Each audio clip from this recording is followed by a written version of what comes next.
Hey, it's Allison Dorman here, and today I'm going to be talking to you guys about houses in Texas in the North Dallas area. What are they like? So if you want to know whether we have basements or not, if you want to know about media rooms, if you want to know about all the things house in Texas, stick around.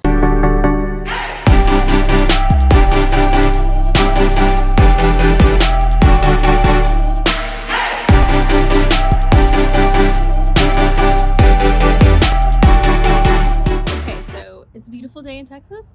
I'm just gonna hang out here at the pool with my sweater on, but whatever. It's spring, so it's okay. One of the things that I wanted to talk to you guys about today is just what's the architecture like? What are houses like in Texas? And we're gonna specifically be looking at the Celina, kind of Prosper, McKinney, Frisco, kind of that general area. Because if you're coming from another state or you're just kind of coming from a different area, what you're used to might not be what we have here and vice versa. Or we might just have everything you're looking for. So I just kind of wanted to show you some typical houses, typical architectural styles, typical features that we have here, so that if you're thinking about moving here or looking about moving here, I don't know how those two things are different, but you'll have a feel for kind of what to expect.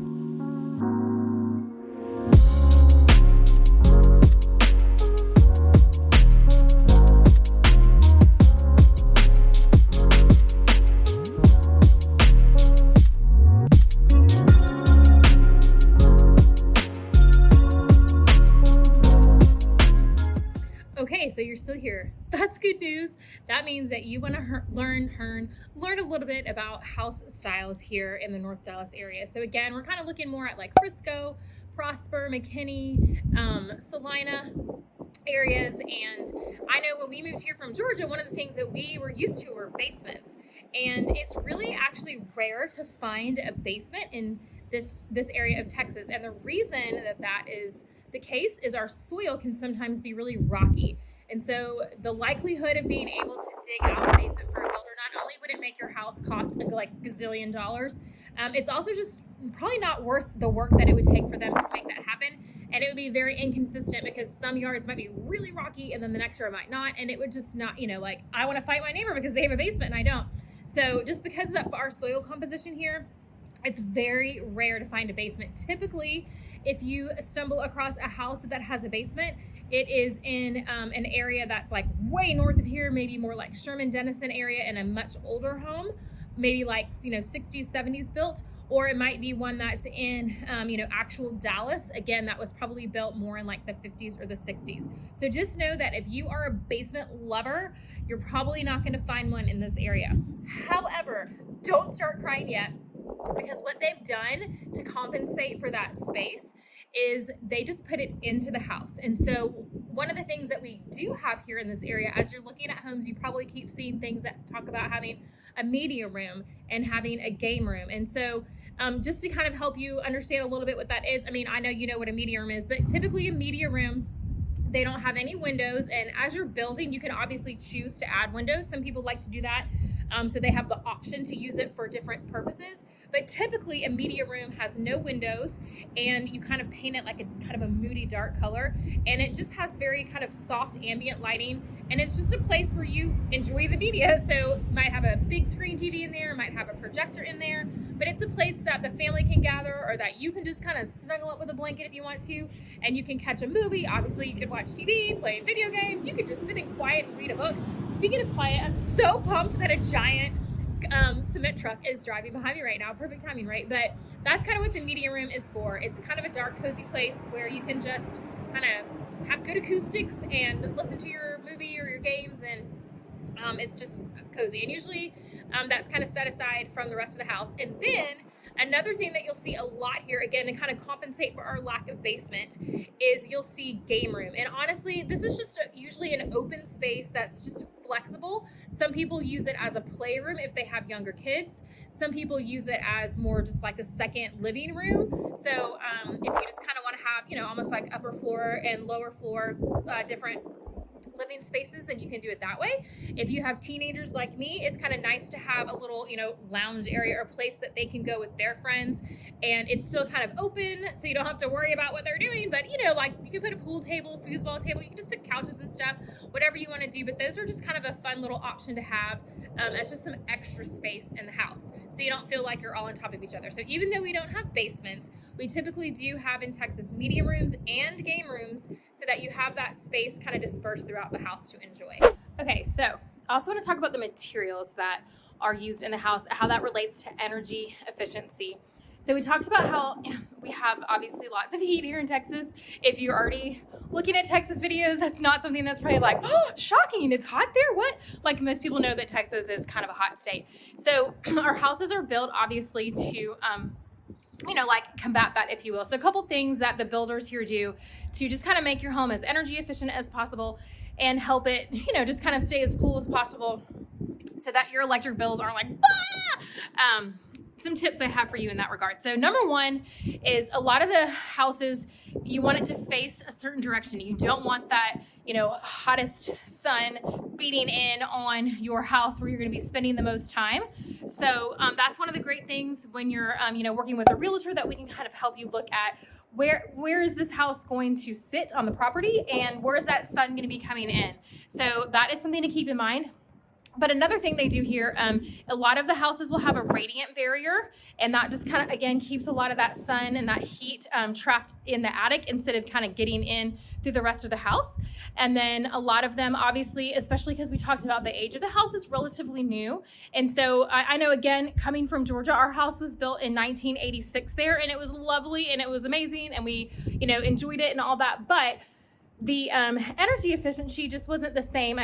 Energy efficiency just wasn't the same as it is here. So a lot of these windows here are double paned, or because they're built newer, like the technology and the expectations for all of that has just kind of come a long way since a house built in 1986 and before. So just know that they are designed to combat the energy and the heat and all that kind of good stuff and work well in your favor, if you will. So the windows are newer and much tighter.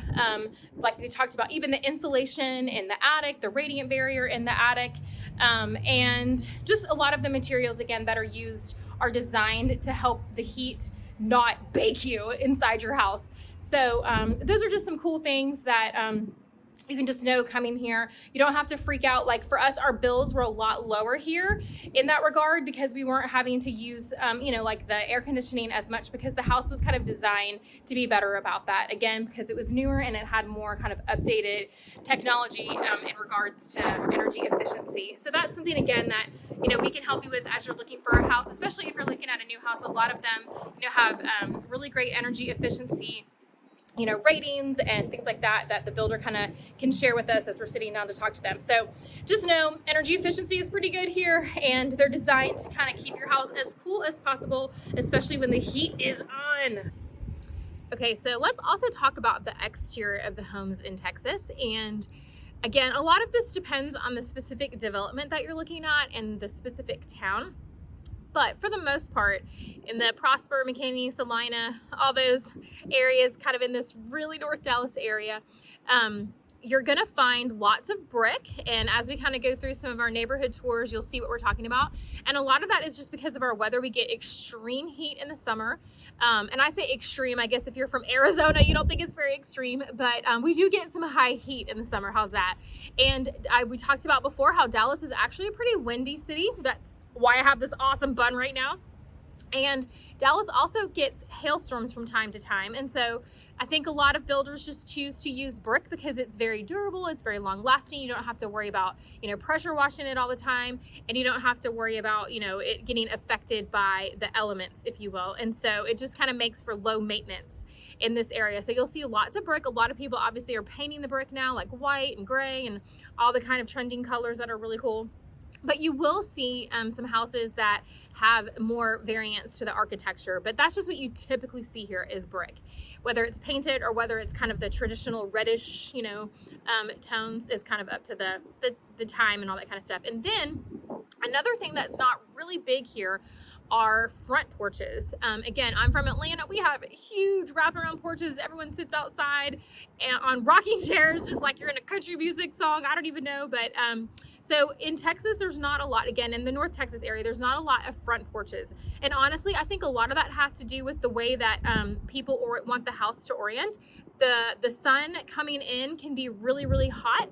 And so if you're sitting in the front porch and you're letting all that heat come in, that can't be good for your electric bills, and so I think there's just not a ton of porches because it's just too hot to sit out there and really enjoy it.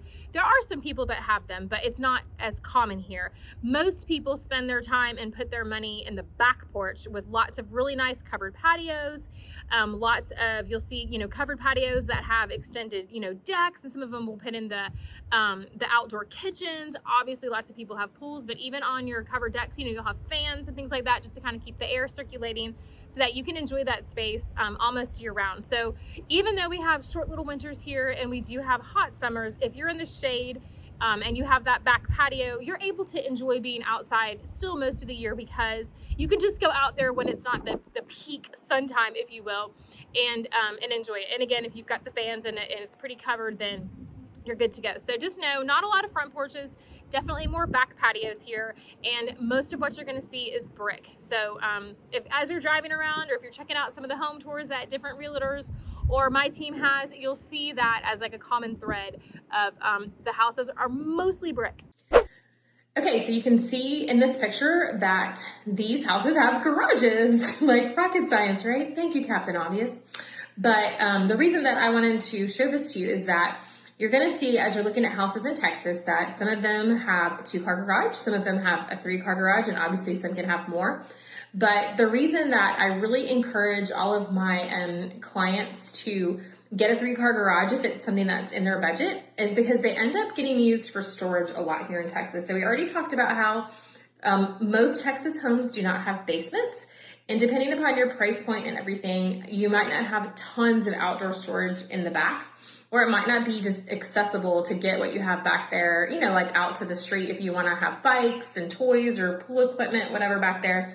So a lot of people just use their garages as storage. Okay, so a couple other things, and I'll be showing you some of these in the video. But something else that's kind of a new trend, if you will, and I shouldn't even use the word trend, just kind of the way that things are going here, is as you're driving through neighborhoods, you'll notice that there are, unless the house is older, and we're going to talk about that next, the age of homes in this area. Most houses built before, I'd say like 2000, I don't even know, maybe like 17, have mailboxes. And then the area was just growing so quickly that it became more efficient to have kind of like those group mailboxes where people just kind of go to like a certain section that is for their street or for their area, and they check their mail and get their packages there. I think obviously, you know, big packages get delivered to your front porch just like normal. Oh, Amazon. My husband's rolling his eyes if he's watching this video right now because we probably get too many Amazon packages at our front door too.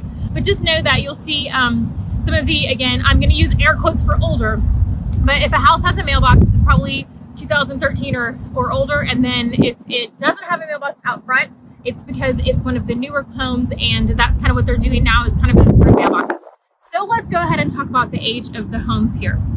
And this area is relatively new. So I hate to even use the word old home or older home because really everything out here is pretty new. So for the most part, this was farmland for a long time, and then it was just a small kind of rural area outside of Plano and then outside of Frisco.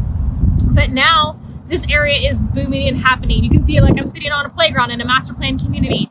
And so I would say your average house in this area is built in like, 2000 and up.